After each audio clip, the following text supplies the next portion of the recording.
پتہ ہے یہ جو نالج ہے، یہ جو تعلیم، اس کے اوپر جتنا صرف کیا جائے یہ اتنی انسان کے پاس آتی ہے، لیکن یہ جو والدین ہوتے ہیں ہمارے، ہم پڑھ کے وہاں پہنچتے ہیں، ہمیں پتہ چلتا ہے کہ والدین یہ ہیں، جبکہ والدین وہ ہیں جو پڑھے تو نہیں ہوتے، پہلے بھی اس پر عمل کر چکے ہوتے ہیں۔ بات ابھی آپ میری سمجھے نہیں،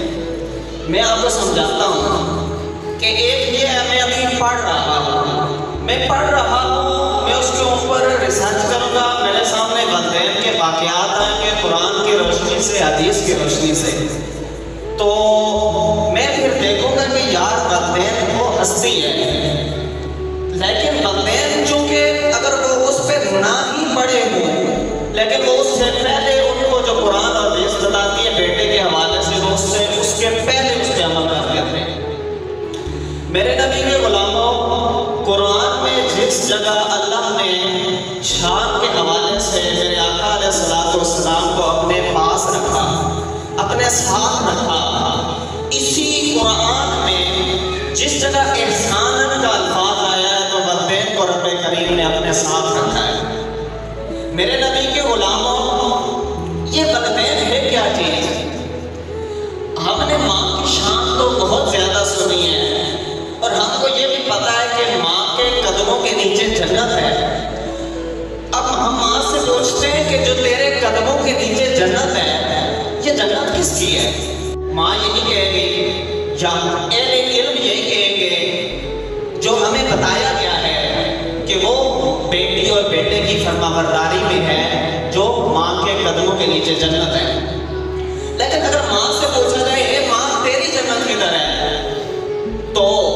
ہم جب دیکھتے ہیں حدیث کی طرف، تو حدیث ہمیں یہ کہتی ہے کہ ماں کی جنت اس کے شوہر کی تابعداری میں ہے، یعنی کہ والدین ایک بہت عظیم ہستی والے ہیں۔ قرآن میں جس جگہ اللہ رب العزت نے والدین کو اپنے ساتھ احسان کے الفاظ کے ساتھ، یعنی کہ جس جگہ اللہ نے والدین کے ساتھ حسن سلوک کی اہمیت دی ہے، لیکن ہمیں پتہ ہی نہیں ہے، ہم تھوڑا سا پڑھ لیتے ہیں تو والدین کوئی مشورہ دے رہے ہوتے ہیں، ہم کہتے ہیں کہ میرے والد یہ کام یوں نہیں یوں تھا۔ جب ہم والدین کو یہ کہہ دیتے ہیں نا کہ یہ کام یوں نہیں یوں تھا،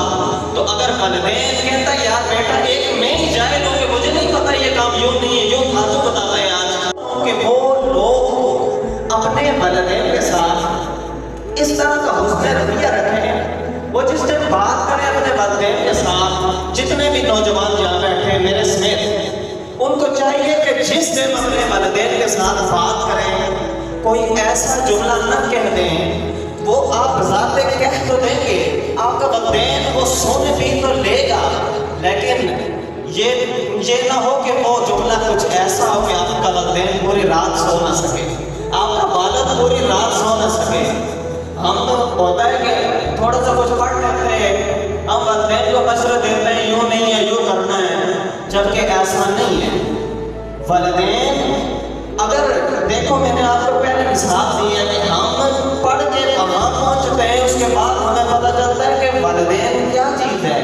لیکن ہم پیدا ہی ہوتے ہیں، والدین کو اللہ رب العزت نے یہ ذرے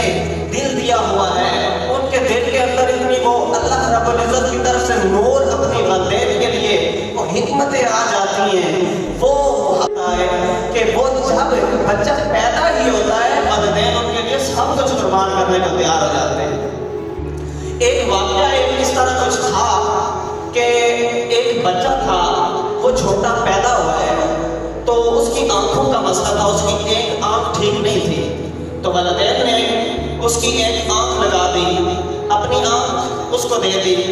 تو وہ اپنے والدین کو جب وہ شعور ہوا، اس کو باشعور ہوا، اس نے اپنے والدین کو کہا ہے میرے بابا، لوگ مذاق اڑاتے ہیں کہ تیرے باپ کی ایک آنکھ ہے، تجھے میرے باپ کو کانا کہتے ہیں، مجھے اس سے بہت بڑا وہ ہوتا ہے۔ باپ نے کہا ہے بیٹا، آج تو یہ جملہ تو کہہ رہا ہے، تو پریشانی سے یہ جملہ کہہ رہا ہے، لیکن تجھے یہ نہیں پتا ہے کہ یہ جو تیرے باپ کی دوسری آنکھ نہیں ہے، یہ والدین نے تیری بچپن میں تیری آنکھ نہیں تھی تو والدین نے اپنی دوسری آنکھ قربان کر کے تجھے دے دی تھی۔ آج تو ہمیں پتہ ہی نہیں ہے والدین